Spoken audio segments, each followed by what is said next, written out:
Bueno, buenas noches. Les damos la bienvenida a este nuevo ciclo que estamos organizando desde la colectiva de disidencias sexo-género políticas. En este ciclo vamos a hablar sobre el avance de los sectores conservadores y los discursos de odio en América Latina. Este es un ciclo que venimos pensando hace un largo rato ya, junto con todos los compañeros de la colectiva, porque nos parecía que en fechas tan significativas como esta, ¿no?, tan cerca del 8 de agosto, el día en el que la Cámara de Senadores le negó a millones de mujeres y personas con capacidad de gestar y de abortar la posibilidad de acceder a un aborto legal, seguro y gratuito en un hospital o en cualquier lugar. Nos parecía que era una ocasión para reflexionar sobre la peligrosidad de la propagación de estos discursos de odio y de estos espacios de sectores conservadores que empiezan a aparecer cada vez con más fuerza y en más lugares, y son una realidad palpable también para muchas de nuestras identidades, para las travestis, para las personas no binarias, para los compañeros trans, ¿no? Para los gays, para las lesbianas. Nuestras realidades están todo el tiempo dándose de bruces con estos sectores y con estos discursos. Entonces nos parecía importante reflexionar en torno a esto y generar esta reflexión desde este espacio, que es la colectiva de disidencia sexo-género política, dentro de la campaña nacional por el derecho al aborto legal, seguro y gratuito.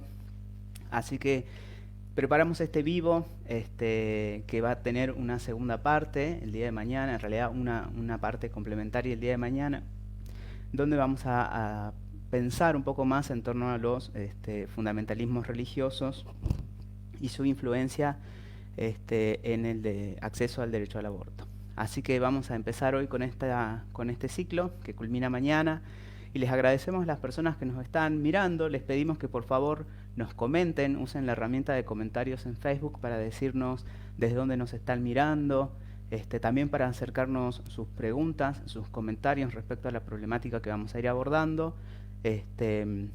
Así que esperamos que lleguen sus mensajes. Bueno, como les decía, este panel se llama El avance de los sectores conservadores y los discursos de odio en América Latina.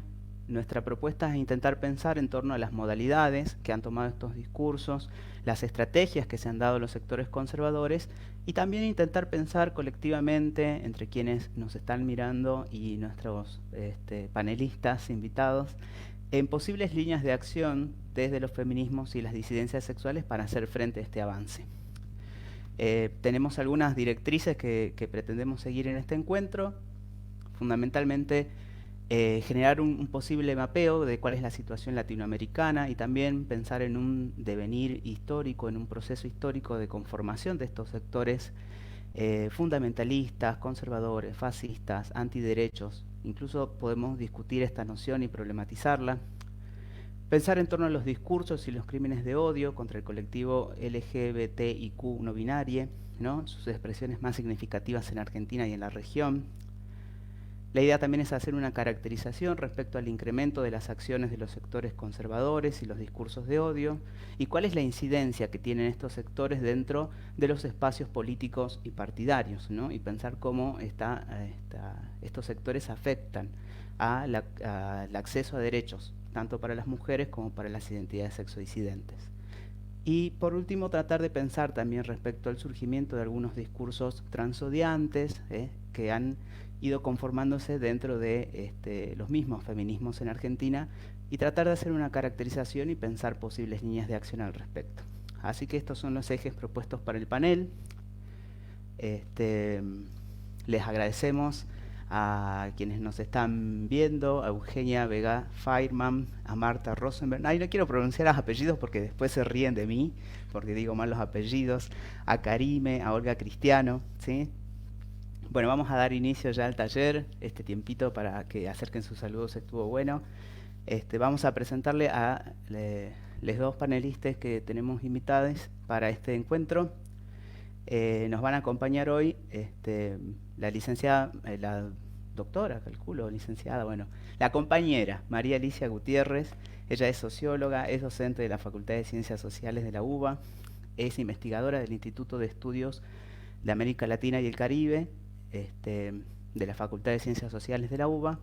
Es feminista, integrante de la campaña nacional por el derecho al aborto legal, seguro y gratuito, y también compañera de RUDA, de la Red Universitaria por el Derecho al Aborto. Y nuestro segundo invitado es Martín de Gracia, es licenciado en Letras por la Universidad de Buenos Aires, autor de Crímenes de Odio contra Personas LGBTI en América Latina y el Caribe, editado por ILGALAC, y Carlos Jáuregui hacia una política de la memoria colectiva, que pertenece al libro Acá estamos, Carlos Jáuregui, Sexualidad y Política. Es coinvestigador también para Orgullo, Carlos Jáuregui, una biografía política, el libro de Mabel Bellucci, y es ex coordinador del programa de investigación y publicaciones de ILGALAC y trabaja actualmente como editor en el área de contenidos y publicaciones de INADI. Así que le damos la bienvenida a estas eminencias que están aquí junto a nosotros.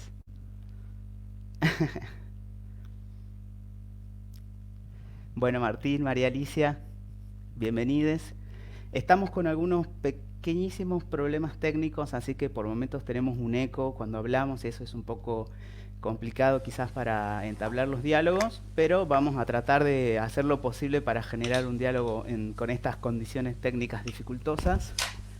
Así que, bueno, habíamos pensado en algunas líneas y preguntas, y me parecía que estaba interesante pensar e iniciar este encuentro tratando de generar esta pequeña genealogía o una pequeña reflexión en torno al proceso de constitución de estos sectores conservadores, llamémosle, pero podemos también problematizar la cuestión. Así que queda el micrófono abierto para quienes quieran hablar. Buenísimo. Yo quisiera cederle, si está dispuesta, la palabra a mi queridísima amiga María Alicia, que para mí es todo un honor y un placer estar compartiendo este coloquio o charla o encuentro, como lo queramos llamar, con ella. Bueno, muchas gracias, Martín. Para mí también es un gustazo encontrarte después de tantos años acá. Sí. Muchísimas gracias a la colectiva, por supuesto, por la invitación y gracias por darme el primer lugar para romper el hielo, ¿no? Que siempre es un poco tensionante.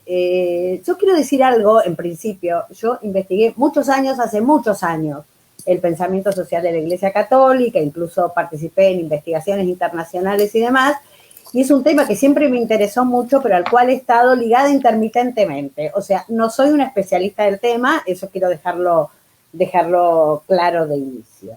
Pero a mí me interesaría por ahí situar el origen, digamos, y las acciones de que en la región, en América Latina y en Argentina en particular, tienen, por supuesto, una larguísima historia. Podríamos decir que en América Latina la cruz y la espada nos constituye como Estados-naciones. Por eso la pertenencia en más de una constitución nacional de la relación directa o con la religión católica o que asumen la religión católica. Del mismo modo, los grupos protestantes también tienen una larga tradición en la historia de América Latina y el Caribe. Quizás me parece bueno hacer alguna distinción. Yo lo que voy a plantear es más desde la visión de la Iglesia Católica que de los grupos protestantes y a su vez de la visión jerárquica de la Iglesia Católica. Digo esto porque sabemos que ni la jerarquía es homogénea, que hay internas, que hay disputas en el propio Vaticano y las elecciones de los papas muestran claramente esas disputas, pero que también hay algún tipo de fisuras y hay grupos que están dentro de estas religiones que no necesariamente no están a favor de derechos o no están a favor de la libertad de decidir y la autonomía de las personas respecto a sus propios proyectos de vida. En el caso, digamos, de la católica, me parece que hay una hegemonía muy fuerte que se consolida desde principios del siglo XX en la región, en Argentina muy particularmente, y no casualmente coinciden con varias cuestiones. Una que me parece clave son las organizaciones, podríamos llamar comunistas, socialistas, anarquistas, que están desafiando permanentemente todos estos temas que nos interesan, pero a su vez la decadencia importante del sistema liberal. Tan es así que la década del 20 en Argentina va a ser una década donde la Iglesia Católica va a avanzar fuertemente en un montón de espacios de poder, a tal punto que va a confluir obviamente con el golpe militar del 30 y justo va a entregar la nación a Cristo Rey en el Congreso Eucarístico Internacional que se realiza en estos años en la Argentina. Entonces, esta relación Iglesia Católica, Estado, régimen político y poder es como yo decía, de una larga tradición. Y por supuesto la relación con el golpe militar del 30 va a llegar a un nivel, digamos, exponencial en el golpe militar del año 76. Dos temas, hay muchos, ¿no? Pero dos temas han sido claves en la disputa del poder real y de la construcción de sentido. Educación y familia. Fíjense que esto, que ya aparecía en la década del 30, en la década del 40, hoy se expresa de otras maneras, ya vamos a ver cómo, pero hoy reaparecen exactamente en ese campo temático, ¿no?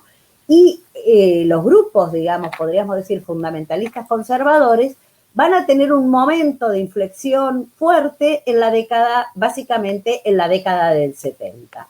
¿Por qué digo la década del 70? Porque sabemos muy bien que en la región hay una avanzada importantísima, digamos, de luchas políticas revolucionarias, por un lado.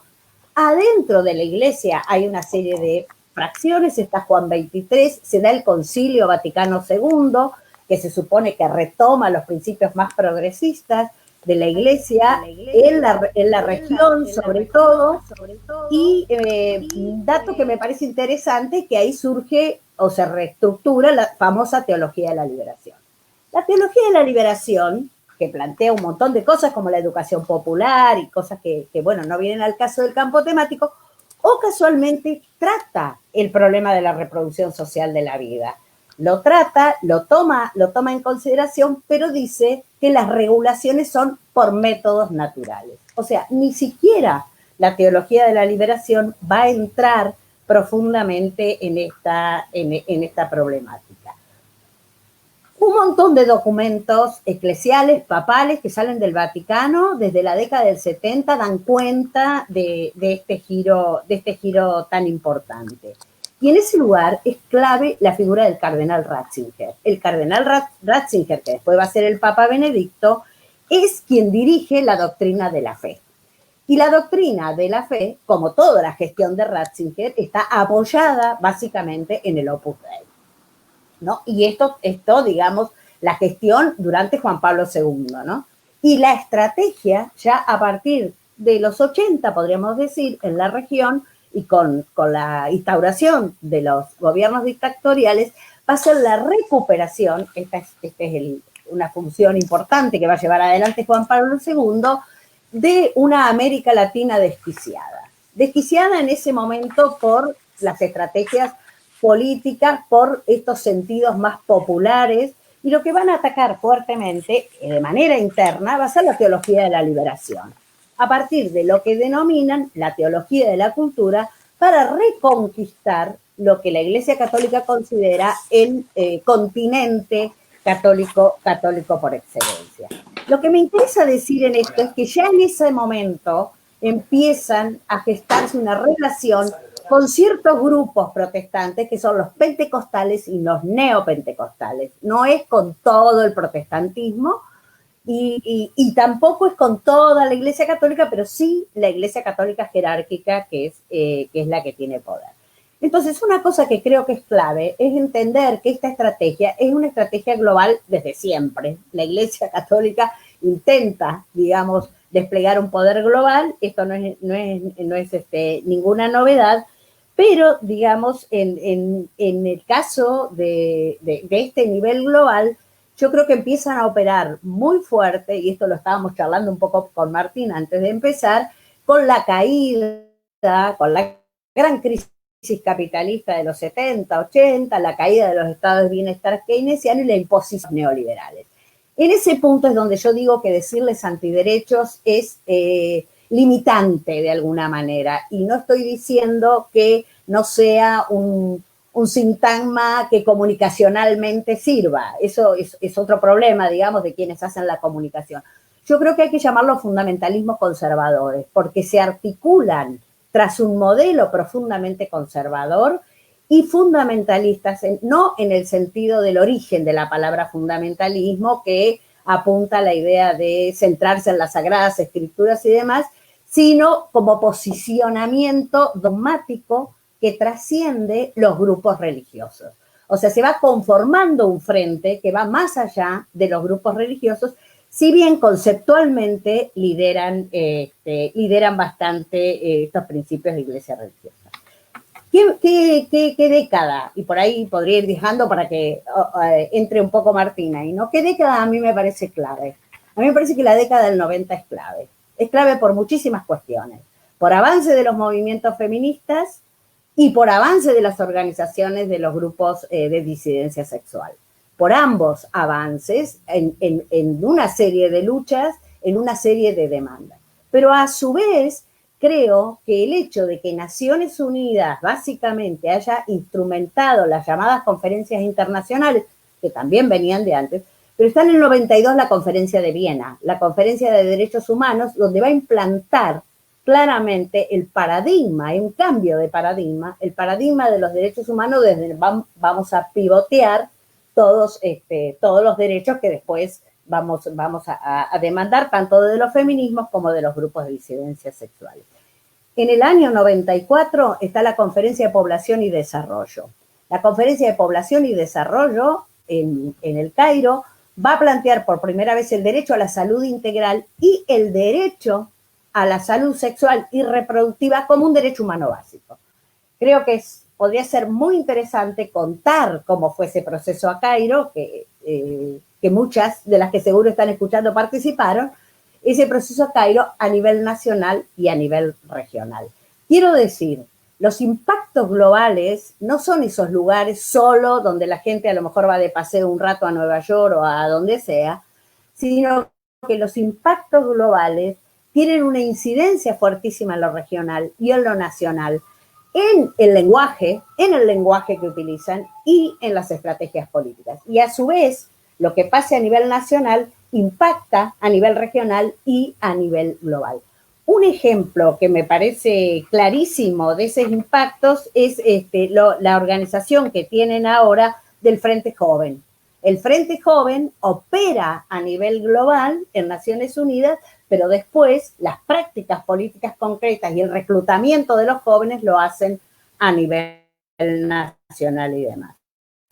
Otra conferencia que fue clave es la conferencia de Beijing, la conferencia de la mujer en el 95, donde allí también se disputó la noción de derechos en el campo de la sexualidad en general, los derechos sexuales y reproductivos en particular, cierta omisión del tema del aborto, que eso es por ahí otra cuestión para definir, digamos, y me parece que ahí queda planteada una lucha global muy clara, instalada en Naciones Unidas y en OEA. En OEA es un lugar clave la lucha por el proceso, digamos, o los proyectos discriminatorios que tienen estos grupos, ¿no? Y entonces, como los vimos operar acá, y dejo y después podemos retomar, acá los vimos operar con la ley del divorcio, muy fuertemente. Y tenemos anécdotas para contar quienes estuvimos en eso, como cuando sacaron la imagen de la Virgen desde Luján y la trajeron marchando hasta la Plaza de Mayo.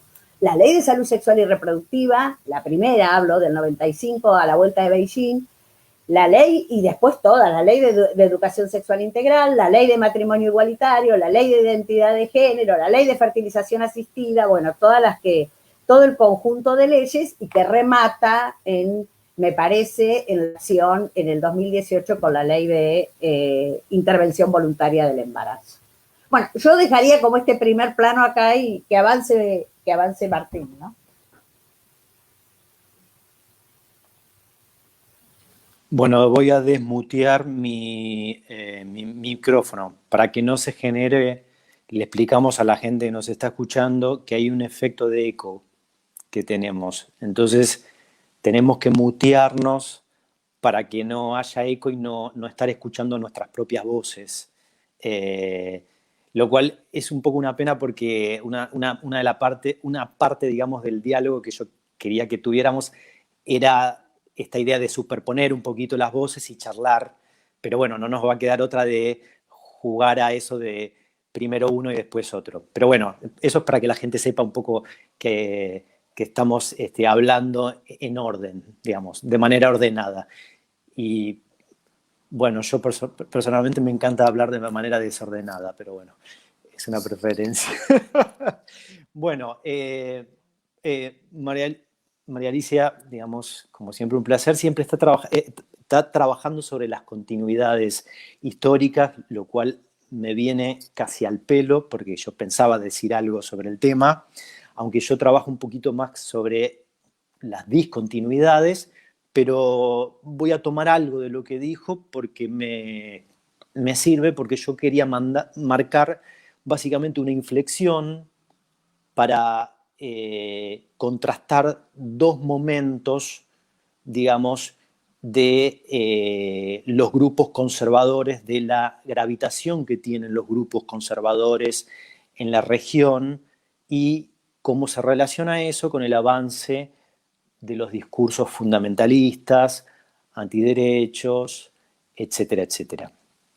Como bien decía María Alicia, digamos, es muy difícil no pensar, digamos, lo que pasa, por lo menos en ese tramo que va desde fines de los 70 hasta el 2000, 2000 y pico, que es el periodo de hegemonía del neoliberalismo, si uno no trae lo que estuvo antes, si uno no piensa que eso viene a responder a algo que sucedió, digamos, anteriormente, no solo en términos de la manera de organizar política y económicamente las sociedades, sino en cómo se posicionan determinadas instituciones, y me refiero particularmente a la Iglesia, digamos, dentro de lo que fue esa configuración de años anteriores.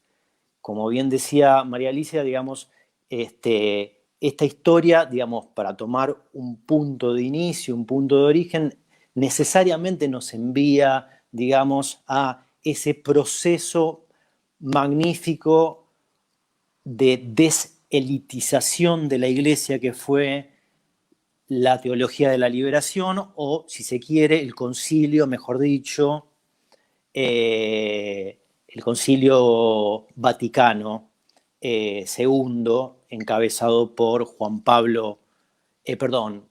por Juan XXIII, y más tarde, obviamente, porque se murió durante el concilio, no llegó a presidir las últimas sesiones, después fue por Pablo VI.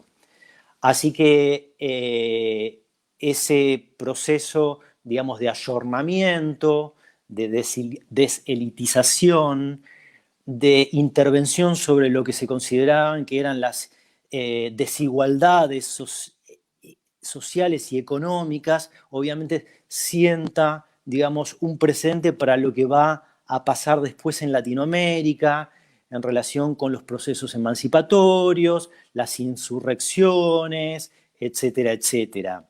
Es decir, desconocer todo ese proceso, digamos, implica perderse, digamos, de una parte importante que permite entender cómo se posicionan, obviamente, cómo se posicionan los estados, las instituciones como la Iglesia, en el periodo que a mí particularmente más me interesa, que son los últimos años de los 90, los 80, los 90, y después qué pasa cuando hay un quiebre, digamos, en la relación, que es lo que yo trato de plantear, entre la democracia liberal, ya sea en su vertiente parlamentaria o presidencialista, por un lado, y el capitalismo, que parecían funcionar, digamos, de manera completamente armónica hasta un determinado momento. Avanzo un poco con esto, no hay que olvidarse que después de todos estos acontecimientos que se van sucediendo durante los años 70, digamos, hay, digamos, en la Iglesia un cambio de posición que viene a acompañar esa nueva hegemonía, digamos, esa nueva hegemonía que es el neoliberalismo, que es de larga data, porque en realidad el neoliberalismo se acuñó probablemente, si no recuerdo mal, allá por el año 40, etcétera, etcétera, en Montpellerin, etcétera, etcétera, pero, digamos, no dejó de ser un proyecto político financiado por las élites financieras que estaba ahí en suspenso, porque obviamente después el consenso de posguerra fue más bien un consenso de aplicación de las prescripciones keynesianas sobre el tema de pleno empleo, mitigación de la pobreza, etcétera, etcétera. Entonces no me quiero dispersar demasiado. A lo que quiero ir con todo esto es que cuando, digamos, Juan Pablo II, digamos, toma el mando de la Iglesia, digamos, lo que pasa es básicamente una verdadera, lo que encabeza es una verdadera cruzada en contra de la teología de la liberación y de sus diferentes manifestaciones. Nosotros acá, digamos, quizás en la Argentina teníamos un movimiento que creo que fue un poquito previo a la teología de la liberación, aunque sí responde a la conferencia de Medellín, que fue el movimiento, después me vas a hacer acordar más porque sabes más sobre estos temas, María Alicia, que fue el movimiento de sacerdotes para el tercer mundo, por ejemplo. De ahí surge un desprendimiento después, más adelante, con los curas villeros, etcétera, etcétera. Digamos, es decir, Juan Pablo II es completamente refractario, digamos, a esa línea. Digamos, Juan Pablo II lleva a cabo un papado que lo podemos llamar totalmente funcional al avance del neoliberalismo a fines de los 70, principios de los 80 y a lo largo de toda la década del 90. Y quiero recordar algo, porque justo se me vino a la cabeza esto cuando estaba tratando de ordenar todo el papelerío que tenía acá. Una serie de fechas coincidentes, y son las siguientes. Esto no sé si mucha gente lo sabe, pero Estados Unidos había roto relaciones diplomáticas con el papado en 1870 más o menos. Digamos, desde el siglo XIX, Estados Unidos no mantenía relaciones diplomáticas con el Papa. ¿Cuándo se da la reapertura de las relaciones diplomáticas con el Vaticano? En el año 84, plena Reaganomics. Thatcherismo, Reaganomics, hegemonía, digamos, del neoliberalismo a pleno, etc. Más o menos para esa fecha, no, coincidente, mejor dicho, con esa fecha, se da uno de los genocidios más silenciados de la historia del siglo XX, que es el genocidio maya o guatemalteco. El que denuncia a Rigoberta Menchú. Que es un genocidio que ocurre, digamos, a lo largo de varios años, pero sobre todo entre los años 80 y ponele... Perdón, se me acaba de caer el celular. Entre el 80 y el 83, más o menos. 80-84, que tiene, obviamente, hay un punto. Es un genocidio con todas las letras, digamos. Los números de muertos, la masacre de los pueblos indígenas que se lleva a cabo por parte del gobierno dictatorial de Efraín Montt en ese momento, digamos, es, digamos, difícil de encontrar un paralelo, digamos, en la historia, digamos, por el grado de sistematicidad de lo que es ese despojo territorial y esa masacre masiva de pueblos indígenas que se dio. Exactamente en esos años en que se restablece la relación entre Estados Unidos y el Vaticano. Digamos, mismo año, y esto es otra cosa que recordé, en el que el Papa Viajero, como lo llamaban, te acordarás, María Alicia, a Juan Pablo II, empieza a hacer todas sus visitas por Latinoamérica, va a la Chile pinochetista, no hace ninguna crítica, digamos, cuando hace su alocución, digamos, sobre el régimen pinochetista, que fue obviamente el lugar, el campo de prueba de lo que fue el neoliberalismo a nivel mundial, con los Chicago Boys, etcétera, etcétera. Pasa por la Argentina, se junta creo con Pío Laghi, el nuncio de ese momento, que era era muy funcional, obviamente, a la dictadura cívico-militar argentina, pero cuando pasa por, si no recuerdo mal, cuando pasa por Nicaragua, perdón, por el gobierno sandinista, tiene un encuentro, si no recuerdo mal, con Ernesto Cardenal, que lo espera en el aeropuerto. Me vas a ayudar vos, que sabés mucho más sobre esto que yo, María Alicia.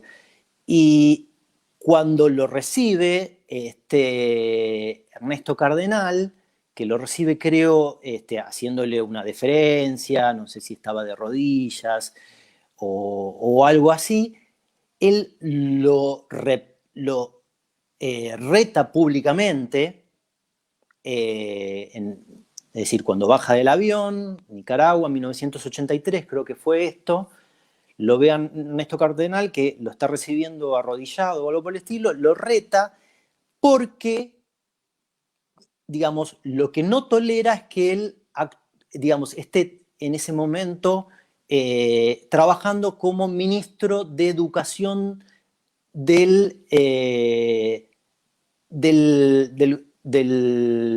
régimen que había derrocado la dictadura de Somoza en 1979, básicamente. Es decir, con Pinochet no tiene ningún problema Juan Pablo II.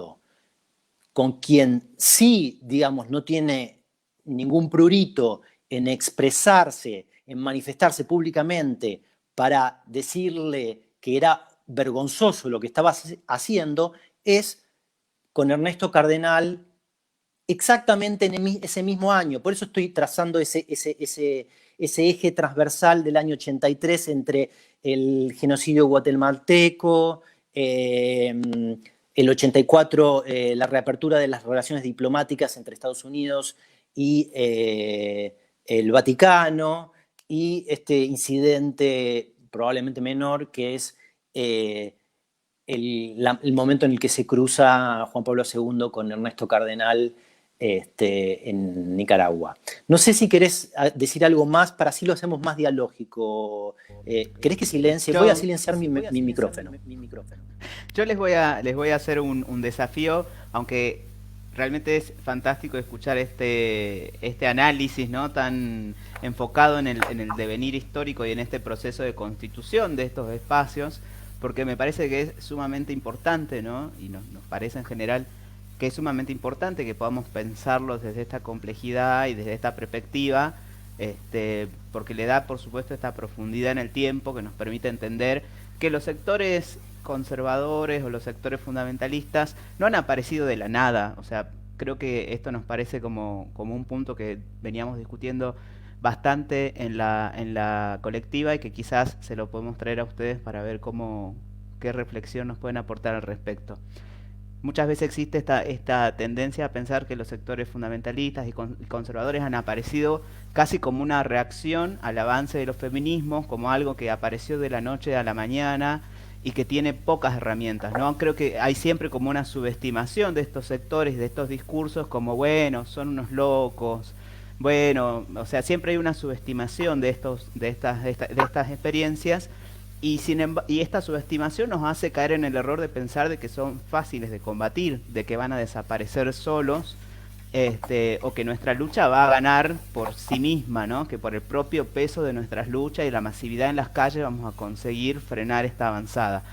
Me parece que es interesante, entonces por ahí traerlos, les hago este desafío, esta apuesta de traerlos al presente y pensar, ¿no? Cómo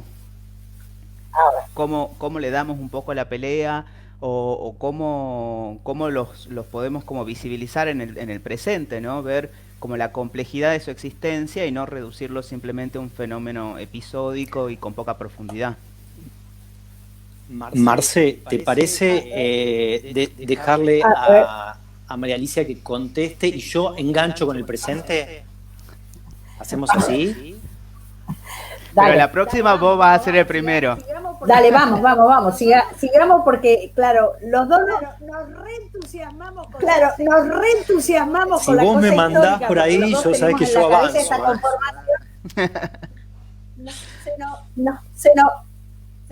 Se nos corre el tiempo. Yo quiero retomar, el desarrollo histórico que hiciste, Martín. Obviamente yo traté una síntesis absoluta y vos también. Me parece que es importante que lo retome sobre el giro después de los 2000, que es un giro claramente, digamos, en las democracias capitalistas, lo que lleva a Sonia Correa a decir que ahora están en una estrategia de desdemocratización. O sea, de desdemocratizar dentro de las propiedades. Me parece un dato importantísimo. Pero yo quería tomar algo de qué cambia en ellos, también a partir de los 2000 por ahí, qué cambia en ellos en la formulación argumentativa, porque hay un cambio. Y hay una estrategia, Juan Marco Bacchioni dice secularismo estratégico. Entonces me parece que hay una estrategia de usar las argumentaciones seculares para poder avanzar mucho más en las estrategias antiderechos o contra los derechos. Creo que dos cuestiones que cambian fuertemente es que en el discurso no aparece más la religión, no aparece más ni Dios, ni el pecado, ni la culpa, ni nada de eso, sino que aparece la ciencia y aparece el derecho. Por eso hay que tener mucho cuidado con los de antiderecho, porque están muy de acuerdo en algunos derechos, no en otras. Y además esos derechos, de los que incluso están de acuerdo, resignificados a su sentido de lo que es un derecho. Me interesa pensar cómo retoman la ciencia, porque no retoman cualquier cosa de la ciencia y nada de lo que estoy diciendo ahora no lo escuchamos en el 2018 en el debate de la ley IBE. Lo que ellos van a retomar es un sentido biologicista de la ciencia. Hay muchos trabajos que explican esto, cómo se van a centrar en la cuestión del ADN. Por lo tanto, ahí van a pasar a un proceso que Morán Faúndez explica muy bien, que es de la hominización al giro genético. Voy a tratar de explicar esto. La Iglesia Católica, si tomamos Santo Tomás, San Agustín, decía que el alma caía al cuerpo en el tercer mes de gestación. Por lo tanto, hasta ahí no había persona, no había nada, ¿no? Porque no tenía alma. Y si algo no tiene alma, no era persona. El giro genético es cuando aparece una argumentación desde las investigaciones del ADN que van a explicar que en la unión del óvulo y el espermatozoide, que hay vida, en cada uno de ellos hay vida, en la unión se va a producir un hecho que a través del ADN va a marcar, digamos, como la proyección futura de eso que va a ser una persona. De ahí les surge la noción, y ahí toman el derecho, de derecho a la vida. Ellos no es que defienden la vida, porque si no tendrían que defender el óvulo, el espermatozoide. Ellos defienden el derecho a la vida. Y entonces dicen, el derecho a la vida, tomando el campo de los derechos humanos, el derecho a la vida es desde el momento de la concepción, porque estas concepciones de la ciencia nos están diciendo que desde ese momento hay una persona. Entonces, si hay una persona, por esa proyección al ADN, hay una vida, y eso es lo que hay que defender, el derecho a la vida. Entonces, me parece que tomar el lenguaje del derecho, tomar el lenguaje de la ciencia, desde sus interpretaciones y de la ética, les dio un impulso enorme para entrar en debates. Yo recuerdo, en los 90 los debates eran mucho más pobres, la verdad, mucho más pobres. En el 2018 no es que no sean pobres y no sean fáciles de desarticular, pero intentan armar una argumentación que tenga algún viso de la racionalidad moderna. Siempre seguimos, no le llegó la posmodernidad, obviamente, siempre seguimos con la condición humana en el centro, pero intentan, digamos, tomar estos principios mucho más racionalistas. Por eso yo creo que lo que ellos tienen es claramente, y unido con estas relaciones históricas que veníamos desarrollando anteriormente, creo que ellos tienen un proyecto civilizatorio. Y entonces, ahora, en los últimos años, el eje es contra la ideología de género. ¿Qué quiere decir contra la ideología de género? La verdad que no se sabe ni lo que quiere decir. Sonia Correa dice, es un significante vacío, entra cualquier cosa, o es una canasta donde yo meto todo lo que me molesta, todo lo que no quiero saber. En esa avanzada contra la ideología de género, obviamente van a atacar a los feminismos, sobre todo el derecho al aborto, y a las disidencias sexuales. Hay cosas maravillosas escritas, por ejemplo, por Ratzinger. Hay cosas maravillosas cuando era papa, ¿no? Benedicto, como que el mundo debe preservar la ecología social, tomando como datos que así como la ecología preserva la selva y la naturaleza, el mundo, la cultura, debe preservar la ecología social, o sea, debe preservar que no existan homosexuales, gays, lesbianas, travestis, trans en el mundo, porque desordenan ese mundo ordenado de acuerdo a los principios, digamos, monogámicos, cis heterosexuales, etcétera, etcétera. O sea que utilizan todo el tiempo un lenguaje de otras conformaciones teóricas o conceptuales o epistemológicas al servicio de sus intereses, y que yo creo que sus intereses son fuertemente una disputa de poder. Claramente una disputa de poder frente a un proyecto que yo lo voy a decir acá y puede sonar horrible. Si solo fuera contra la ideología de género, si solo fuera en contra del aborto, contra la existencia de personas de disidencia sexual, es gravísimo como problema discriminatorio. Lo que yo quiero decir es que la estrategia va mucho más allá que eso.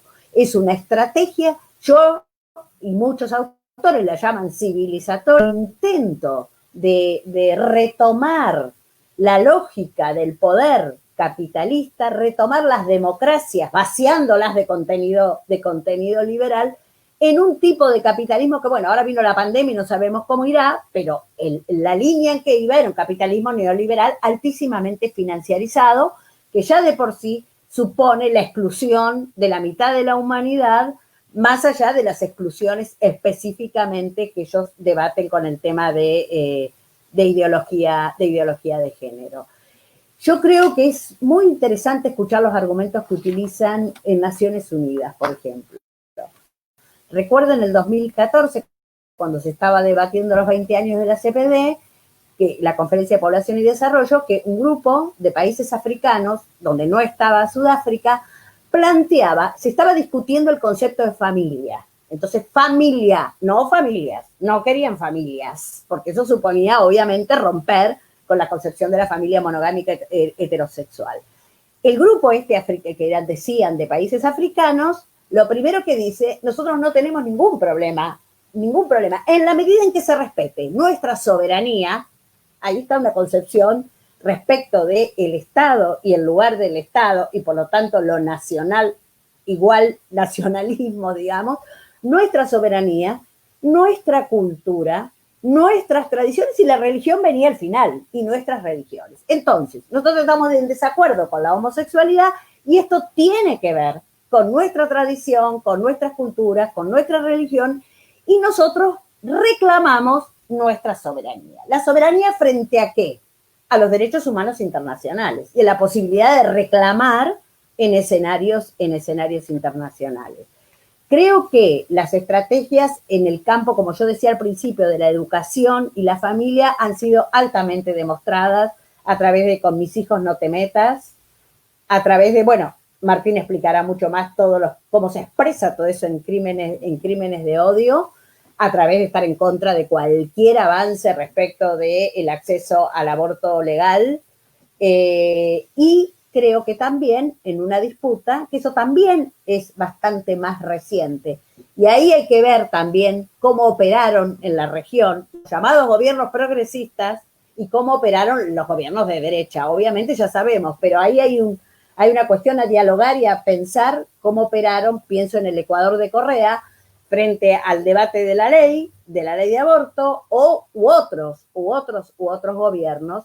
Y me parece que la estrategia de poder, ya directamente de la toma del poder, la desplegaron de manera excelente en varios escenarios. Un escenario fue la disputa electoral de Costa Rica, que la perdieron ahí, un candidato pastor que la perdieron por nada, absolutamente anti-gay, anti-disidencias, anti-todo. La manera en que operaron en el proceso de paz, que por la discusión, por la cuestión de género que tenía el proceso, lo hicieron estallar, y su relación con Bolsonaro, que claramente han tenido que ver con el acceso al poder a Bolsonaro. Ahora, y ya te doy la palabra, Martín, ahora, no nos engañemos, la manera en que inciden y operan es a niveles superestructurales de poder, eso lo vimos en la ley IBE, el debate en la ley IBE acá, en la calle, en los sectores más vulnerabilizados, en relación con los estados. Esto es lo que quiero decir. Venga del gobierno que venga, le da muchísimas de las políticas sociales, o sea, los recursos estatales a estos grupos para que operen en esos medios. Y en esos medios no operan solo resolviendo cuestiones graves de la vida, que la resuelven, sino operan construyendo sentidos que después se expresan en legislaciones, en acciones internacionales y en el acceso a otros espacios de poder como son banca legislativa y demás. Para cerrar, en la Argentina acaban de lograr armar un partido político, ¿no? Cosa que no habían podido todavía. Y en la Argentina, por ejemplo, en La Matanza se crea, la gestión anterior con Magario, se crea la Secretaría de Culto. La Secretaría de Culto en La Matanza, pequeño lugar del conurbano bonaerense, donde además se la da la dirección o el cargo de la secretaría a un pastor protestante. Entonces yo creo que estamos complicados, porque no son tontos, avanzan en todos los espacios, tienen una articulación discursiva. Nuestro representante, el AGE, por ejemplo, lo muestra, donde no desconocen la producción teórica moderna de la filosofía política, por decirlo de alguna manera, la reconstituyen, arman un bodoque ahí, pero la usan, y si uno está distraído, ve esos videos de Agustín Laje y se lo cree realmente, porque van utilizando toda la argumentación. Entonces me parece que no es simplemente decir, voy a decir algo horrible, ¿no? Pero aborto legal ya, o separación iglesia-estado. Tenemos que pensar estrategias sin tener recursos, porque estos tipos tienen recursos a lo loco y no está muy claro de dónde salen los recursos de esta estrategia global, no se sabe todavía muy bien, pero sin tener recursos o teniendo pocos recursos, yo creo que tenemos que tener una estrategia, no sé cómo, no tengo soluciones, que apunte a repensar el lenguaje, la palabra, por decirlo de alguna manera, desde estrategias inventivas, creativas o como quieran llamar. Tenés la palabra, Martín. Gracias, María Alicia. ¿Vos querés decir algo, Marce? Digamos, ¿querés hacer alguna especie de separador o alguna cuestión? No, me gustaría decirles, ¿No? ¿O querés que simplemente retome decirles que hay un montón de comentarios de la gente que está viendo, Dale, abrí ese espacio. halagando todo el trabajo y todo el discurso que están desplegando en este encuentro.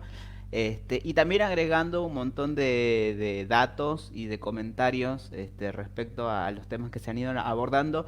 Los estamos mostrando acá en la pantalla, así que para que podamos como continuar con esta charla tan interesante vamos a utilizar esa estrategia. Pero bueno, hay la verdad que muchas felicitaciones para María Alicia, un montón de saludos también para vos, Martín, así que excelente la repercusión que está teniendo este diálogo, así que no lo cortemos, sigamos avanzando en esto, que me parece súper Bueno, interesante esta problematización. nada, bueno, yo quería, obviamente que es como, lo que me pasa es que cuando habla María Alicia, es como que se me van activando un montón de cositas para decir, y no, obviamente que es imposible porque estamos juxtaponiendo discursos. Entonces, lamentablemente nos falta esa cosa picante que tiene el diálogo, picante en el buen sentido, que tiene el diálogo, porque, digamos, estaríamos obviamente concordando y suplementándonos de una manera muy entretenida, inclusive hasta para los oyentes podría llegar a ser. Pero bueno, no es el caso. Justo cuando estabas hablando de, bueno, ciertas cosas que se me vinieron a la cabeza sobre Ratzinger, me estaba acordando, bueno, no sé si es necesario recordarlo esto. Ratzinger, durante el papado de Juan Pablo II, básicamente era no creo si el cargo era prefecto o algo así de la Congregación para la Doctrina para la Fe, que es básicamente el heredero, la institución heredera de la Santa Inquisición, ni más ni menos. Es decir, era el cancerbero doctrinario de Juan Pablo II, Ratzinger.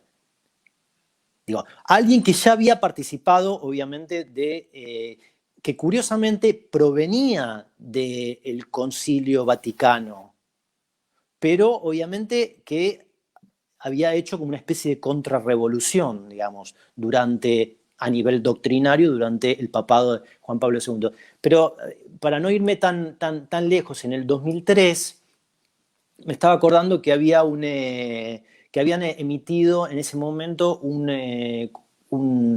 documento que se llamaba Consideraciones acerca de los proyectos, me estoy fijando, me lo busqué recién en internet, Consideraciones acerca de los proyectos de reconocimiento legal de las uniones entre personas homosexuales. No sé si fue en esa época que se estaba debatiendo el PAC en Francia, es decir, las uniones civiles en Francia, etcétera, etcétera. Pero obviamente ya en ese momento, con Juan Pablo en vida, ¿no? El Vaticano siente que tiene que salir, obviamente, a sentar una posición en contra de la legalización o la legitimación estatal, jurídica, de las relaciones entre personas, abro comillas, del mismo sexo, cierro comillas. Así que bueno, ese es en ese sentido yo creo que la Iglesia ha tenido no sé cómo llamarlo, pero es buena tiempista la Iglesia, es decir, sabe salir rápido a sentar posición, digamos. Y eso lo podemos ver a menor escala, en una escala un poco menor dentro de la Argentina, cuando, por ejemplo, se daban esos debates constantes entre Jáuregui y Corrachino. Es decir, que en los 90 estábamos acostumbrados a que uno decía una cosa, el otro se publicaba un comunicado de prensa y, por ejemplo, Corrachino, desde Claves para un Mundo Mejor, que era el programa que tenía en ese momento, inmediatamente contestaba. Es decir, y eran como digamos, réplicas y contrarréplicas que se sucedían constantemente. Digo, en ese momento, digamos, los discursos, para traer justamente, para anclar un poco en el significante de discursos de odio, ¿no?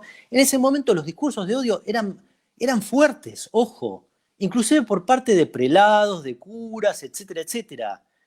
Es decir, si bien yo, por eso, más adelante quiero establecer un quiebre con respecto a lo que está sucediendo ahora, pero en ese momento los discursos eran bastante fuertes, desde los 80 a los 90. ¿Te acordás, María Alicia, de un personaje muy colorido de la época que era el padre Lombardero? Una especie de cura mediático, el padre Lombardero, que salió en su momento a decir que el SIDA era un castigo de Dios por el tema de la homosexualidad, etcétera, etcétera. El padre Lombardero, a principios de los 90, digo, llegó a decir, y era un jesuita muy importante, que Bergoglio, digamos, estuvo en el velorio el día que se murió, digamos, la ceremonia la ofició Bergoglio, ojo.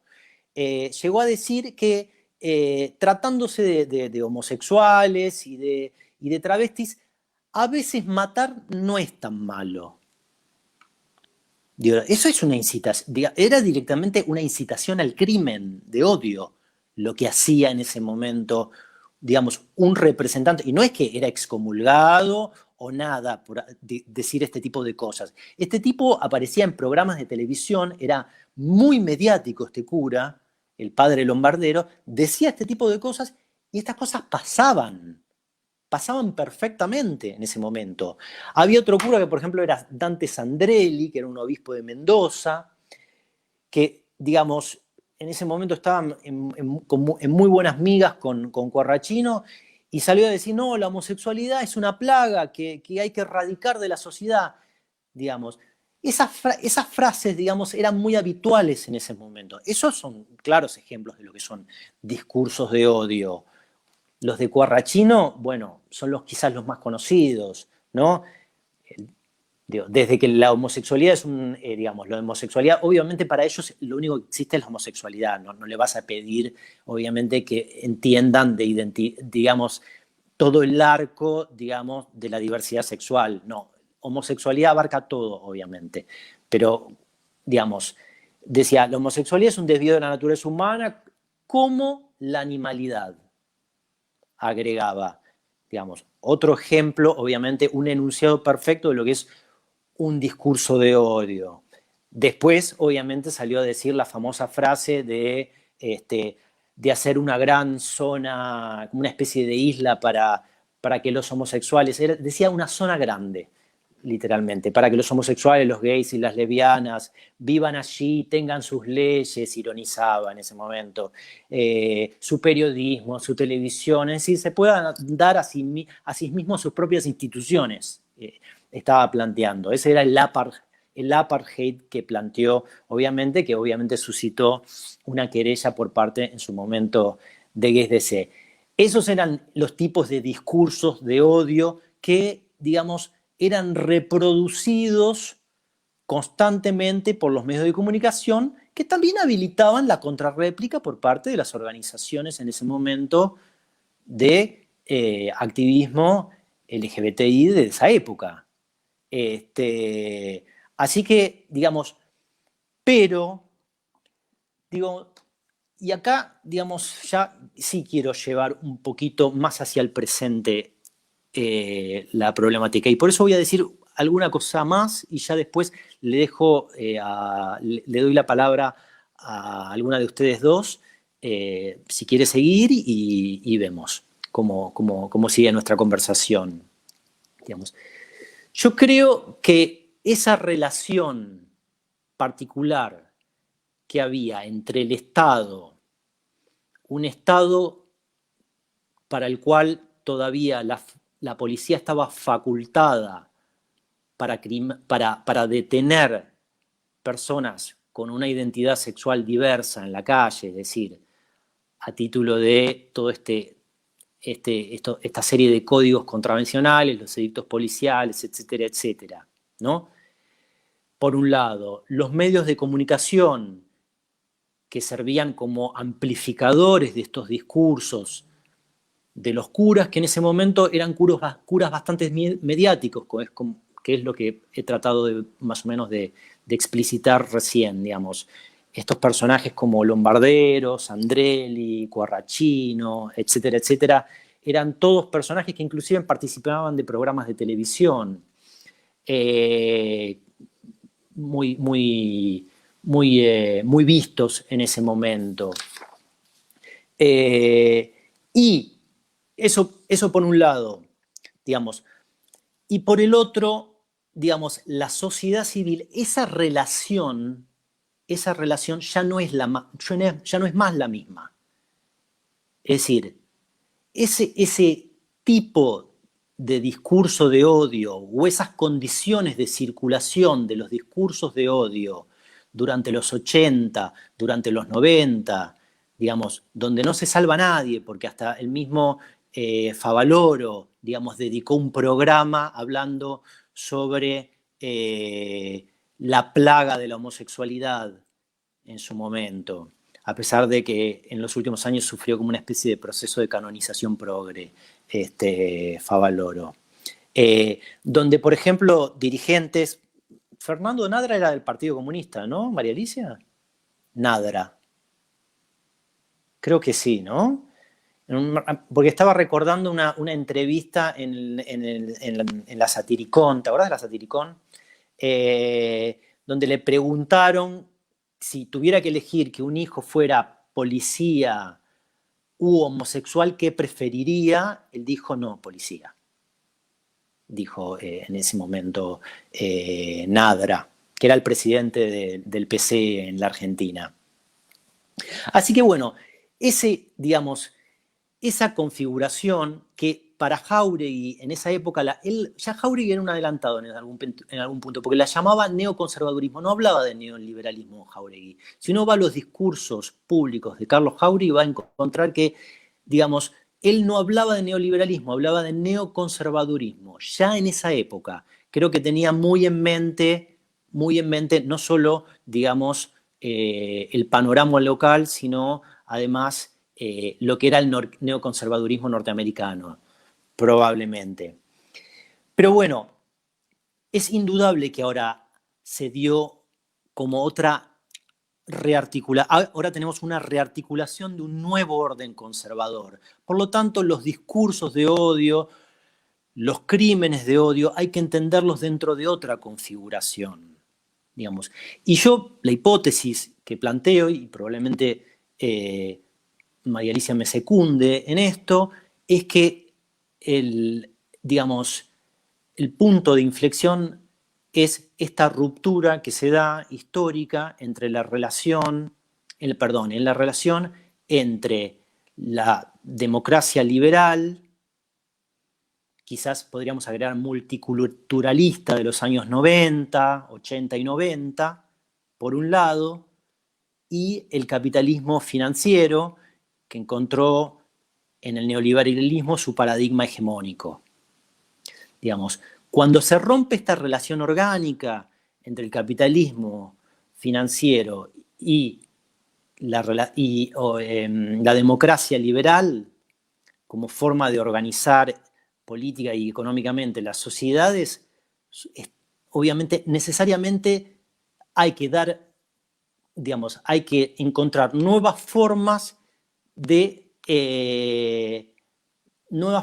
responder a la conflictividad social. Y ahí es donde se configura un nuevo orden conservador. Pero no solo en América Latina, a nivel mundial, digamos.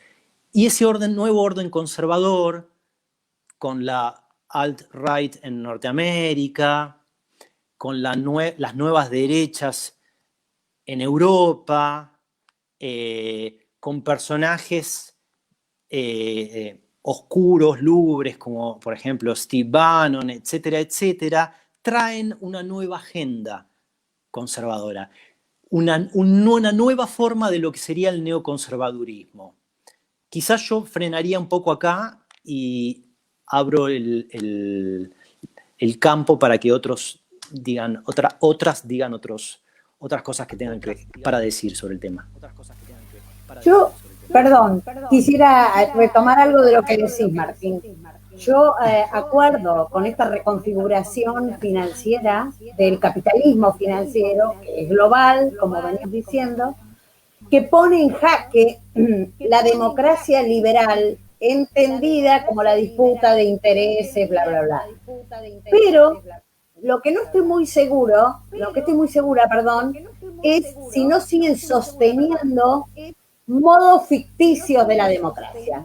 Pienso, elecciones, los poderes, y ahí podemos meter lo de Bolsonaro, por ejemplo, la elección de Bolsonaro, para erosionar esa democracia liberal desde adentro, o sea, desde las propias reglas de la democracia. Por eso el ataque tan descomunal a los derechos, porque tienen un espacio en los legislativos, o sea, desde la misma lógica que nosotros demandamos derechos al legislativo, por ejemplo, ellos desde el mismo espacio y de la misma lógica lo desmontan, digamos, ¿no? Eso es lo que me parece, ¿eh? No lo tengo muy claro, pero me parece que eso es un juego novedoso de lo que era de un cambio de esta concepción de la democracia, como vos decís, liberal, como división de poderes, por ejemplo, o lo más clásico republicanismo, por decirlo de alguna manera,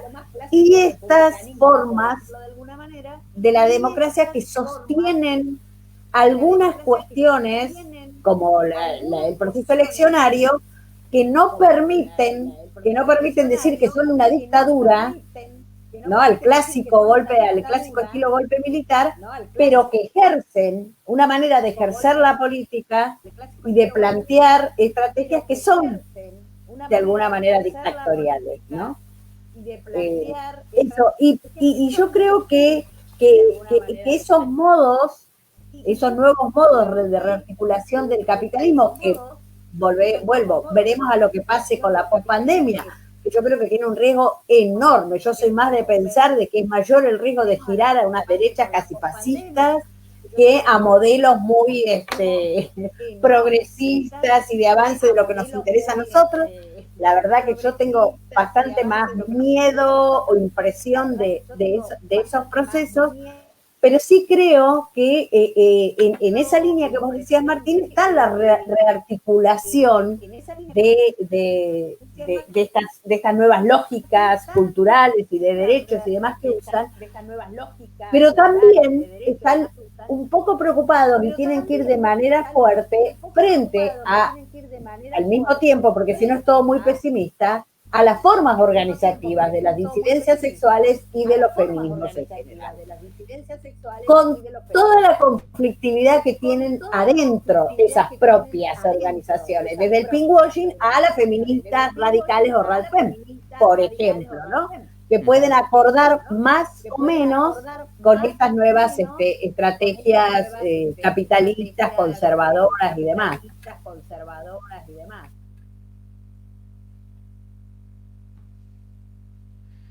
Bien, no sé si... Ahora hablar a vos, Marce. Sí, Marce, yo por favor. me siento una estúpida al lado de ustedes. Bueno, en primer lugar, saludar y celebrar el enorme y hermoso debate que se está produciendo en los comentarios. Me parece genial porque a medida que ustedes van, creo que está pasando lo mismo que nos pasa a nosotras acá en esta instancia, que es que nos van disparando ideas cada uno de los comentarios que vamos haciendo.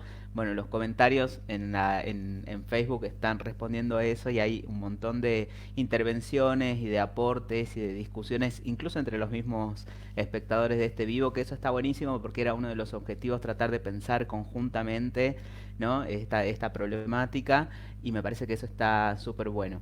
Así que bueno, agradecerle a la gente que está escuchándonos. Por ahí vos te adelantaste un poco, María Alicia, con tu aporte, porque justamente mi idea era como traerles a este ejercicio, ¿no? Un ejercicio un poco imaginativo de decir, bueno, ustedes han hecho un señalamiento tanto en tiempos anteriores, ¿no? En tiempos pasados y más en el presente, respecto a cómo este avance o esta rearticulación de las estrategias y de los discursos de los sectores fundamentalistas y conservadores se han ido produciendo un poco en paralelo con transformaciones dentro del sistema capitalista y con sus propias crisis, ¿no? Con las crisis que lo constituyen. Entonces me parece interesante desafiarles también a que aventuren hipótesis o quizás a pensar qué va a pasar, ¿no? ¿Qué va a pasar con estos sectores después de esta pandemia? Que claramente es el síntoma o quizás es el puntapié de una nueva transformación dentro de este modelo capitalista y moderno, ¿no? Voy yo, ¿querés? Porque yo ya dije algo. Yo creo, ¿vieron cuando empezó la pandemia cómo salieron los filósofos políticos europeos, sobre todo? Después hubo latinoamericanos a tratar de dar cuenta de ese proceso. Entonces se venía, qué sé yo, CISEC se venía todo abajo, explotaba. El coreano que no, que estábamos todos controlados por la Big Data. Y bueno, todas esas cuestiones más de grandes cambios y más apocalípticas, y qué sé yo, me parece que el paso del tiempo fue calmando un poco y vista la situación real que produce la pandemia, que pareciera ser, acá estoy arriesgando, pareciera ser que tiene bastante que ver con este modo capitalista, extractivista, en todos los sentidos del extractivismo, no solo del ataque a la tierra, a la naturaleza, el extractivismo del pensamiento, el extractivismo de todo.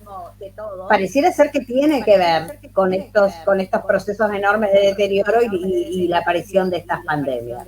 Con lo cual uno diría, por más vacunas que tengamos, si esto no cambia, es probable que esto siga. Digo, las situaciones pandémicas, ahora será con la COVID, después será con otro, etcétera, etcétera.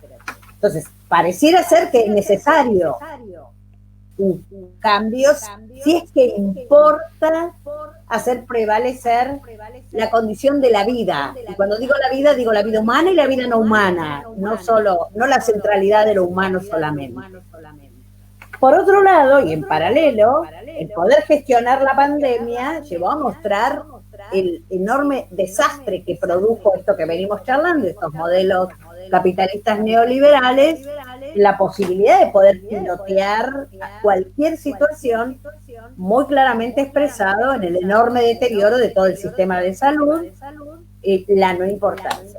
Y la aparición ahí de algunos discursos, que uno podría decir medio neokeynesianos o no sé qué nombre ponerle, de la recuperación del rol del Estado, de la recuperación del lugar del Estado y sobre todo de hacerse cargo de estas cuestiones que tienen que ver con la pobreza, con el trabajo, con la salud, con la educación.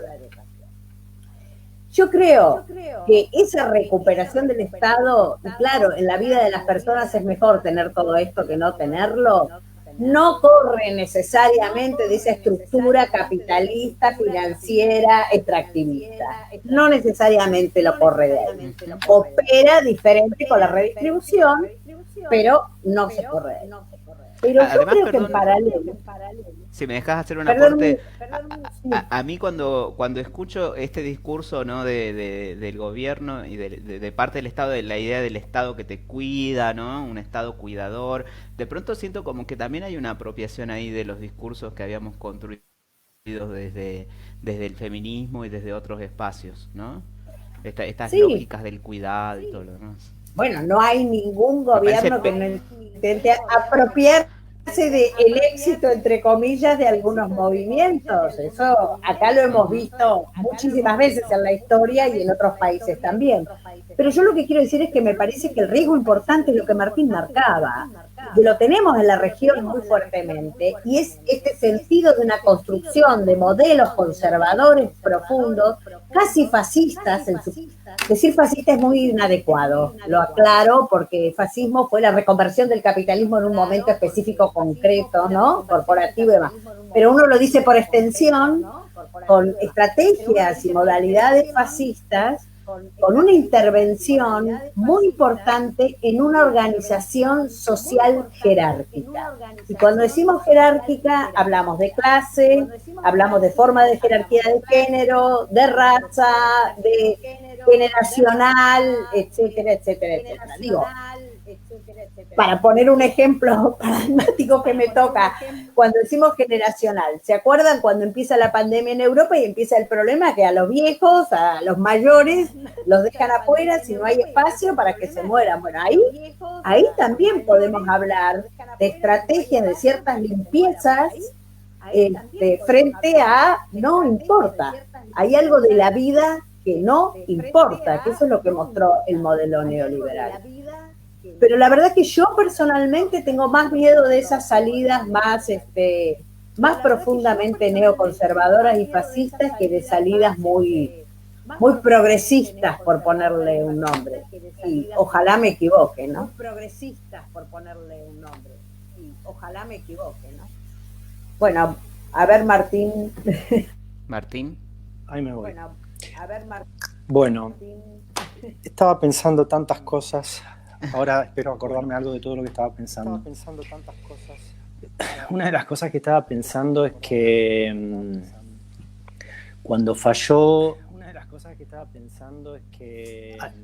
Fíjense de tener muteado... Falló el... Porque si no me escucho un eco que... Pero está haciendo... Porque si no me escucho un eco... Está haciendo eco de nuevo. Está eco, sí, está haciendo mucho eco.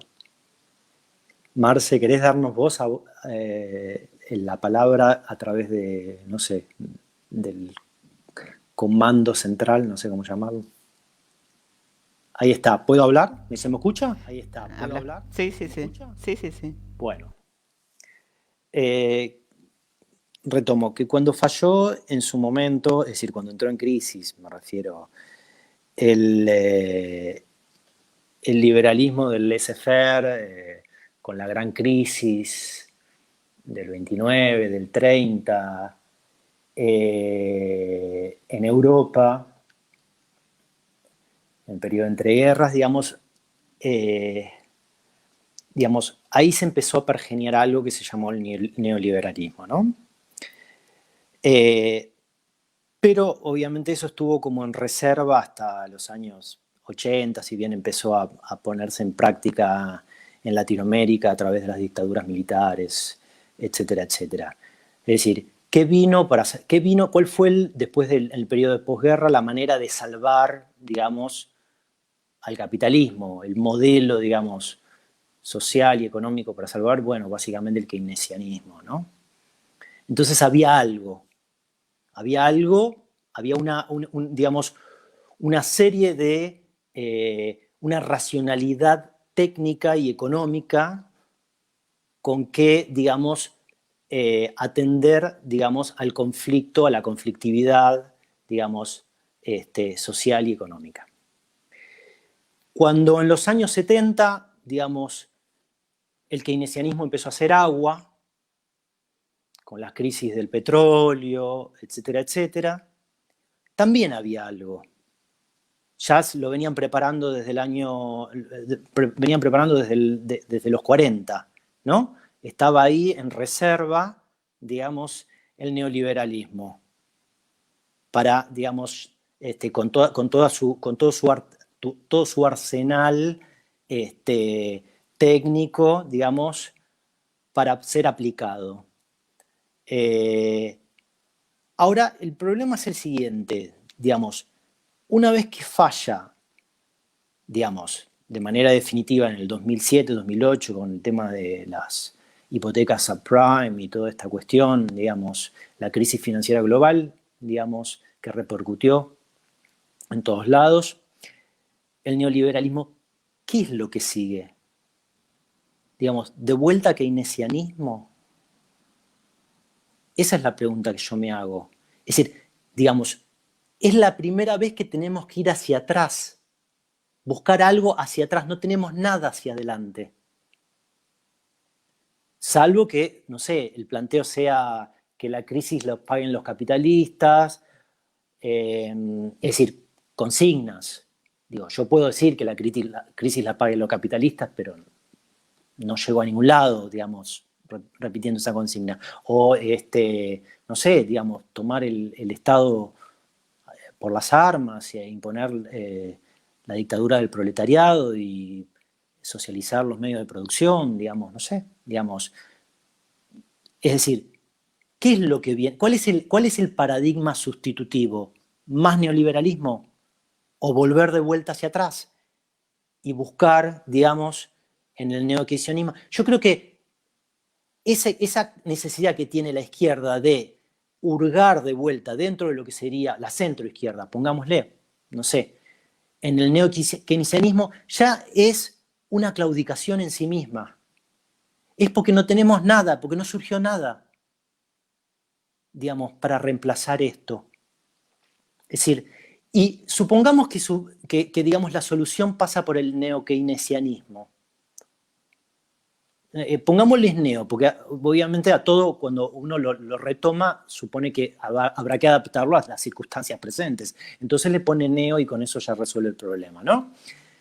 Tomemos el keynesianismo, con el pleno empleo, con calentar la economía, etcétera, etcétera. En plena catástrofe ecológica, ¿esa es la solución? Digamos, vamos camino a la extinción. Digamos, ese es el tema. Es que estamos en una encerrona en este momento. Ese es uno de los problemas que yo veo.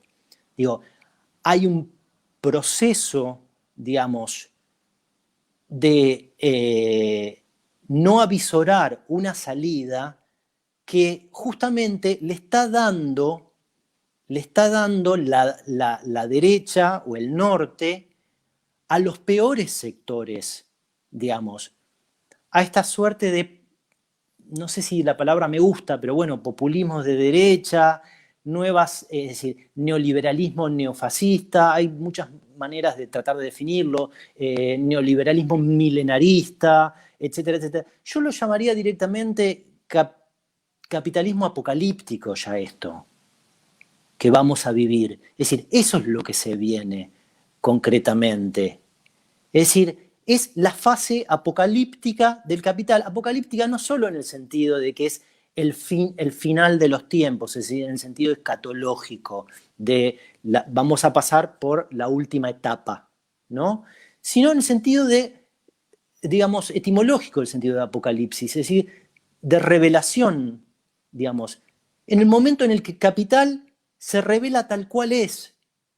Es decir, nosotros sabíamos que el capital que producía, digamos, reificación, cosificación, atomización, era un sistema barbárico, extractivista, acumulativo, etcétera, etcétera.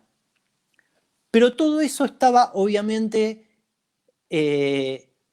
estaba filtrado por mediaciones ideológicas, por llamarlo de alguna manera. Todos hacíamos de cuenta que el mundo era así y seguíamos. Sí, sabíamos que el capitalismo era malo, no es que no lo sabíamos, pero en el día a día teníamos que seguir, obviamente, nuestras vidas como pudiéramos y punto. Ahora, el tema es que eso está en crisis. Es decir, ya no hay manera de cómo seguir sin enfrentarse, digamos, a la debacle total. Entonces, ¿qué surge? Bueno, lo que surge es esta nueva, es verle la cara al monstruo sin ningún tipo de velo. Eso es lo que yo siento. Voy a pausar mi micrófono. Mira, Martín, tan me parece clarísimo como lo planteas, que pensar en neo-keynesianismos es olvidar de cómo el keynesianismo es un acuerdo de clases. Cuando se podía hacer un acuerdo de clases, porque la burguesía estaba en pánico total frente a la Revolución Rusa. Ese era el riesgo que había adelante para Europa. Si no, no hubiera habido tal acuerdo de clases. Entonces, pensar que eso se puede reconstruir ahora en una especie de pacto social, cuando ya, como vos bien decís, el capitalismo llevó a su máxima exponencialidad el poder, digamos, de los sectores y de los grupos de mayor poder y de capital, es como una ficción. O sea, tanto el fascismo como modo de reconstrucción de la crisis capitalista del 30, como el modelo keynesiano, tienen que ver con la presencia de la Revolución Rusa. Acá no tenemos nada parecido en América Latina de un peligro, un riesgo de ese tipo que permita a la burguesía bajar, algunos derechos, como hizo con el keynesianismo, que empezó a pagar impuestos a la renta extraordinaria por primera vez en la historia, porque si no desaparecía. El riesgo era que desaparecía tras la Revolución Socialista. Hoy eso tampoco está como riesgo. En ese sentido, me parece que el ver esta cuestión, como vos decís, más apocalíptica, y no en el sentido dramático del término, sino más epistemológico, supone, esto que creo que yo te intenté decir antes, la particular relación que la condición humana y el capital ha tenido no solo con el trabajo, que es repensar la relación capital-trabajo, sino con la naturaleza, con los medios de producción, claramente. Y esa relación es de deterioro absoluto y total, que se expresa en pandemia o se expresa en millones de otras cosas, en migraciones de poblaciones enteras, en pérdida de identidades, todo lo que quiera, que termina siendo, además de las guerras, ¿no? También las guerras extractivistas, La guerra en Medio Oriente tiene que ver con muchos sentidos, pero tiene que ver con el petróleo, por lo menos sus orígenes. Hoy ya tiene otro tipo de lógica. Pero sí que me parece, y en ese sentido, a mí también me resulta difícil pensar qué podemos hacer o cómo se puede operar en este escenario, más que la verdad, seguir demandando y seguir organizándonos y seguir peleándolos con también una estrategia de enorme fraccionamiento de los sectores, no sé qué palabra ponerle, pero pongámosle progresistas o qué sé yo, de un enorme fraccionamiento que también viene desde el poder. Y vuelvo a tomar lo de anterior. La presencia y acción muy fuerte en España, pero también en la región de la RADFEM, es una fisura al interior de las formas organizativas de los feminismos. Es una fisura muy fuerte y es una puesta en discusión muy fuerte de ciertos avances. Sí, te dejo. María Alicia, te voy a parar ahí porque hay una pregunta del público y es nada más y nada menos que la compañera Marta Rosenberg, que pregunta de qué manera se articula el feminismo radical con el neoliberalismo y cómo con la teoría queer. Me parece que es un punto interesante para tratar, pero además es un punto que cuando armamos este vivo desde la colectiva nos interesaba particularmente porque vemos con preocupación, ¿no? La fuerte incidencia que están teniendo estos discursos trans odiantes dentro de las organizaciones feministas y dentro de distintos feminismos. Así que te tiramos. Bueno, es una amiga, Marta Rosenberg, ¿eh? La pregunta que me tira. Por empezar, quiero decir que qué suerte que te la hizo a vos. Yo, por empezar, quiero decir que no es que sea una gran conocedora de todo esto, voy a intentar tener alguna idea. Me parece que todos estos agrupamientos, del llamado feminismo radical, RADFEM y demás, se inscriben de los 2017 en adelante muy fuertemente en la llamada cuarta ola, retomando supuestamente el feminismo radical de los años 70, que planteaba muy fuertemente una autonomía de los partidos políticos, de los sindicatos, etcétera, etcétera. Pero creo además que tópicos me parece centrales es justamente cierto tratamiento sobre la sexualidad asentado, en la consideración del sexo como algo intrínsecamente violento. Y a partir de ahí, un lugar para las mujeres, biológicamente asignadas, estamos hablando ahora, para las mujeres de fuerte victimización.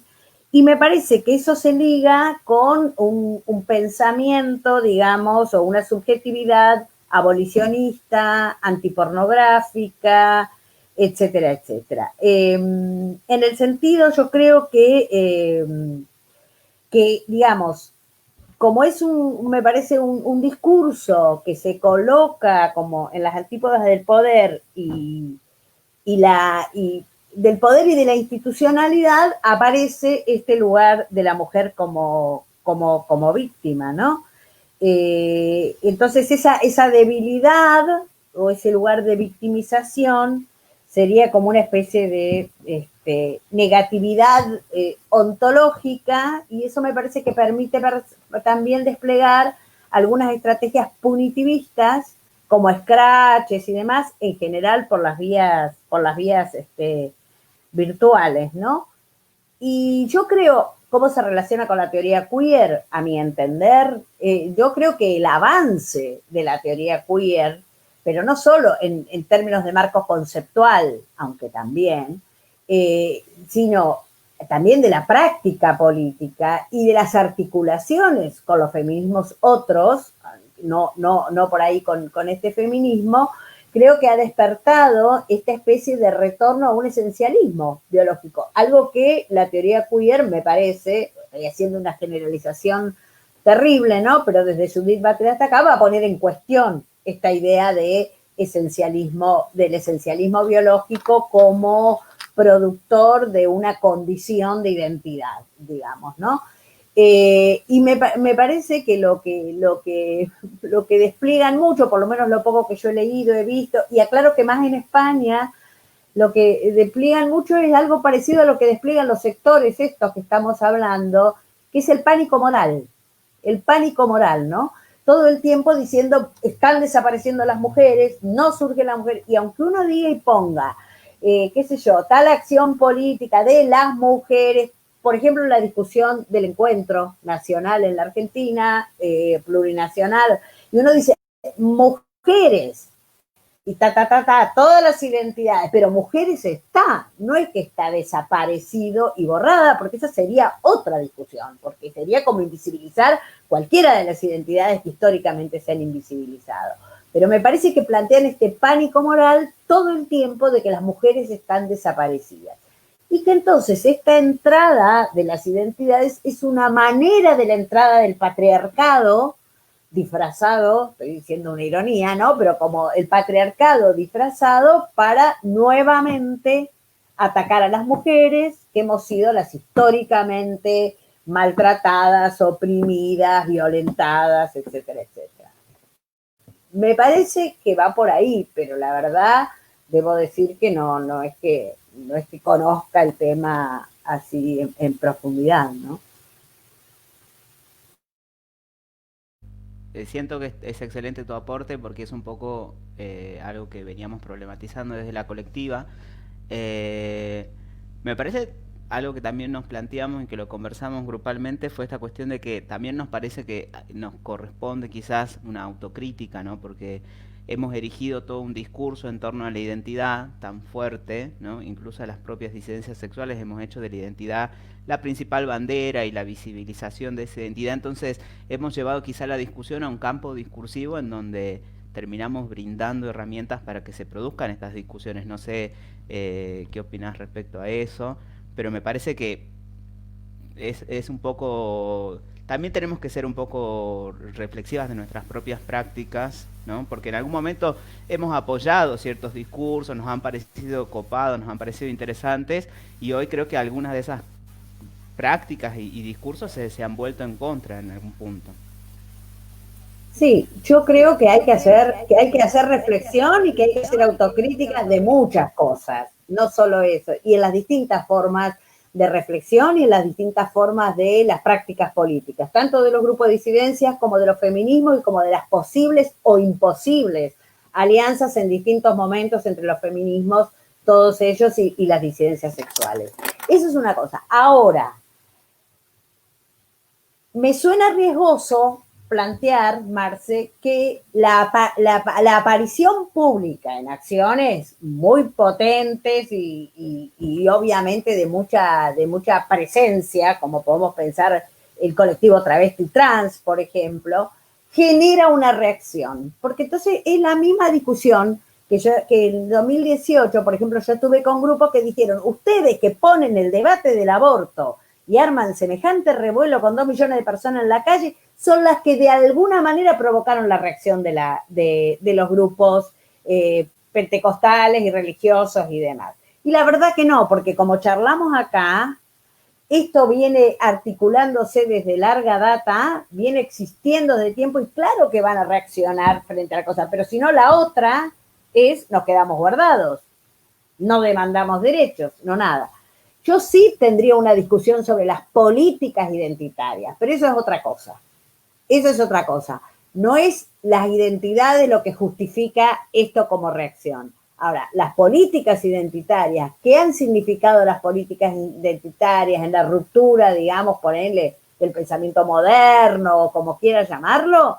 Esa sí me parece que es una discusión súper interesante para darse al interior de los distintos colectivos.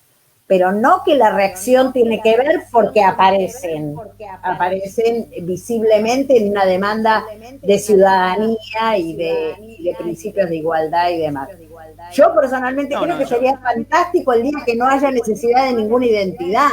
Claro, Eso sería yo creo que fantástico. no es la aparición, sino quizás el abuso de cierta estrategia, ¿no? Como Puede hablar ser. demasiado. Bueno, pero ya nos estaríamos yendo por las ramas y lo podemos debatir un día en privado.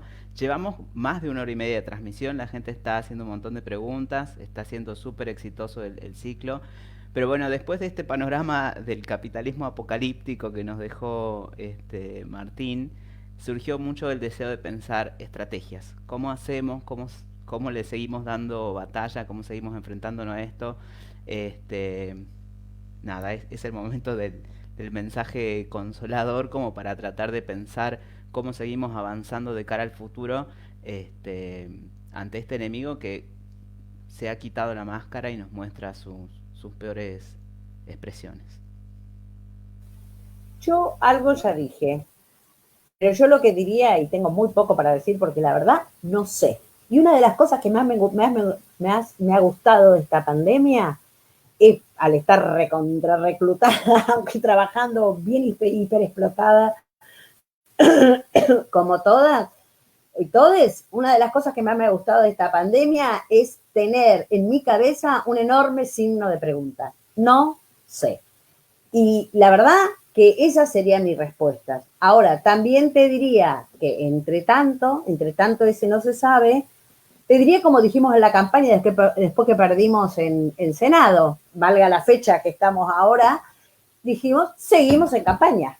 Entonces, seguimos luchando por lo que creemos que son nuestros derechos, pero sí yo creo que hay que introducir, y esta situación que para mí es muy extrema, la de la pandemia, creo que nos obliga a una tarea muy profunda de reflexión. Hay que volver a pensar o seguir pensando o pensar más seriamente, estudiar, no sé qué nombre ponerlo porque no quiero quedar ni como académica, ni como olfa, ni nada de eso, pero algo tenemos que seguir pensando, leyendo, reflexionando y debatiendo. Me parece que es una tarea que nos debemos frente a ese interrogante tan enorme, ¿no?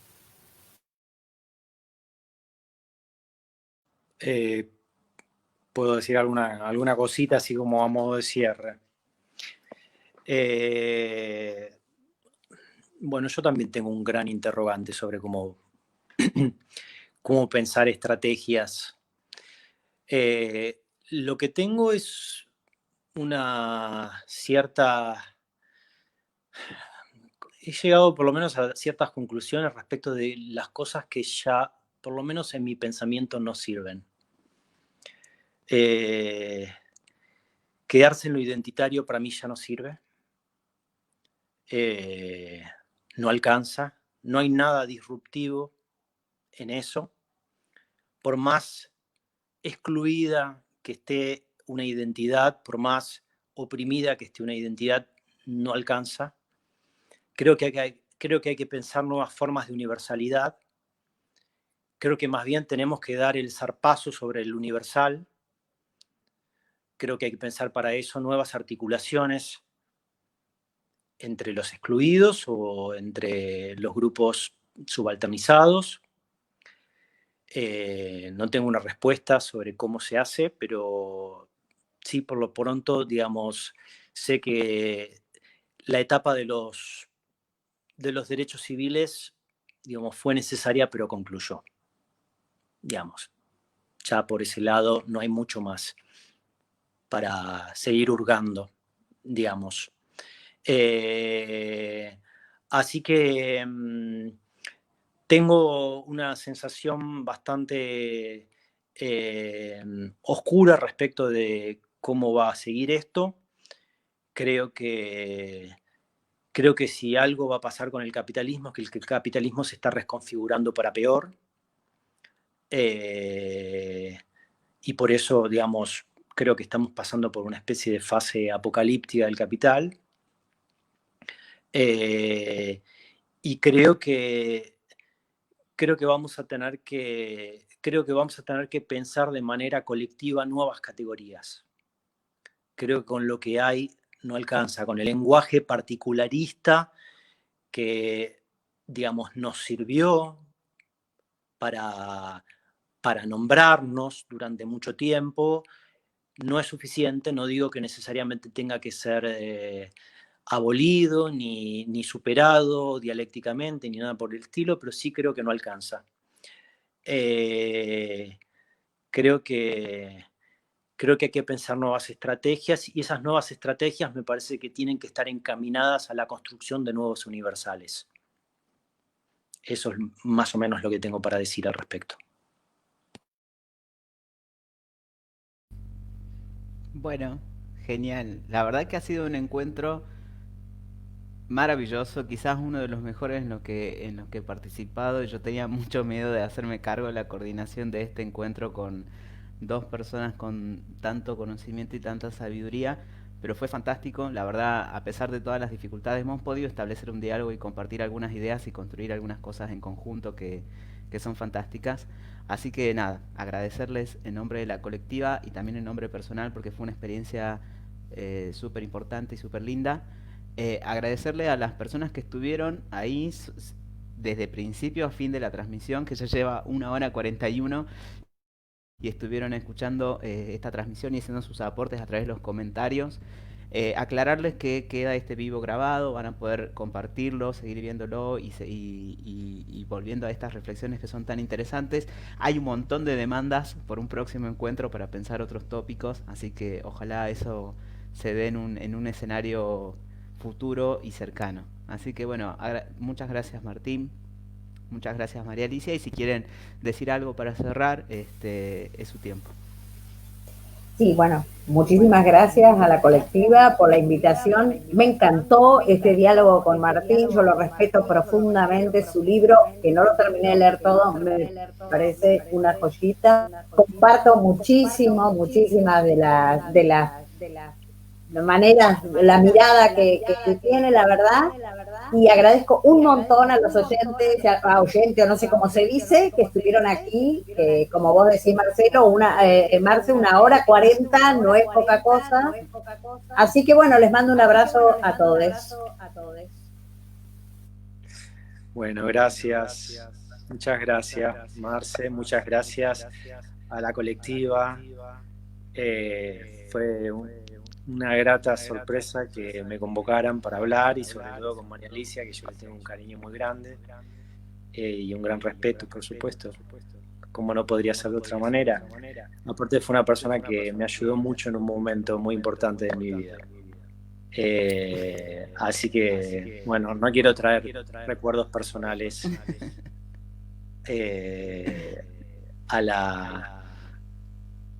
digamos, al estado público, pero bueno, nada, lo pasé muy bien. Y perdón los problemas técnicos. En un momento yo había pasado al celular porque no me funcionaba bien la computadora, pero después se me empezó a quedar sin batería, así que en el medio de todo eso tenía que hacer toda una especie de malabarismos para conectar el celular, cambiar de ángulo porque no me da el cable, etcétera, etcétera. Así que bueno, si vieron algo raro, digamos, se trata de estaba tratando de que no se cortara la conexión, básicamente. Bueno, muchas gracias Martín, muchas gracias María Alicia, muchas gracias a todos los compañeros que estuvieron escuchando esta transmisión, que además compañeras históricas, grosas, de un calibre impresionante, debatiendo en este espacio. Les invitamos mañana a partir de las 8, va a ser el segundo panel de este ciclo de vivos, en donde vamos a problematizar un poco más de cerca la cuestión de la religiosidad y el aborto y esa relación tan conflictiva en el acceso a derechos. Van a estar con nosotras Julieta Arostegui y la compañera Cintia Brites de la Cátedra de Derecho UBA. Así que hasta mañana para los y les espectadores de este vivo y seguidores que apoyan y bancan este espacio de la colectiva que cuesta muchísimo construir, pero lo seguimos haciendo, seguimos dando la lucha porque creemos firmemente en la necesidad de que nuestras identidades también estén presentes en esta discusión por el derecho al aborto. Así que muchas gracias y nos vemos mañana. Y que sea ley. Que sea ley.